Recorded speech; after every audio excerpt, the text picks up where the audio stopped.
পরবর্তী হিংসা ঠেকাতে জলপাইগুড়িতে রুট মার্চ কেন্দ্রীয় বাহিনীর। তৃণমূল জামানায় ভোট পরবর্তী হিংসার ঘটনায় বারবার সংবাদপত্রের শিরোনামে উঠে এসেছে জলপাইগুড়ি জেলার নাম। বামফ্রন্টের জামানার শেষের দিকে 2009 সালে জলপাইগুড়ির লোকসভা আসনে জয়ী হয়েছিলেন বামফ্রন্ট মনোনীত সিপিআইএম প্রার্থী মহেন্দ্র কুমার রায়। 2011 সালে রাজ্যে পালাবদল হলেও জলপাইগুড়ির অধিকাংশ আসনে বিজয়ী হয়েছিল বামপন্থীরা।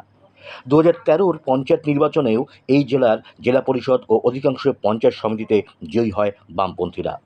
সব ক্ষেত্রেই ভোট পরবর্তী হিংসার অশান্তিতে জলপাইগুড়ির নাম ছিল রাজ্যে অন্যতম। ভোটের পর এলাকায় শান্তি রক্ষার্থে রবিবার দুপুরে জলপাইগুড়ি সদর ব্লকের বাহাদুর গ্রাম পঞ্চায়েত সহ বিভিন্ন জায়গায় দেখা গেল কেন্দ্রীয় বাহিনীর রুট মার্চ। ভোট পরবর্তী হিংসা ঠেকাতে জলপাইগুড়ির কোতোয়ালি থানার পুলিশের সাথে রুট মার্চ করতে দেখা যায় কেন্দ্রীয় বাহিনীকে। জলপাইগুড়ি জেলাশাসক শামা পারভিন জানিয়েছেন, বর্তমানে 2 কোম্পানির কেন্দ্রীয় বাহিনীর জওয়ানরা ভোট গণনা পর্যন্ত থাকবে। বাকি সমস্ত জওয়ানরা দ্বিতীয় দফায় ভোটের জন্য চলে যাবে। যে 2 কোম্পানি কেন্দ্রীয় বাহিনীর জওয়ান থাকবে তাদের মধ্যে 1 কোম্পানি স্ট্রং রুম পাহারা দেবে এবং বাকি 1 কোম্পানি কেন্দ্রীয় বাহিনীর জওয়ানরা জলপাইগুড়ির বিভিন্ন গ্রামে নিয়মিত রুট মার্চ করবে।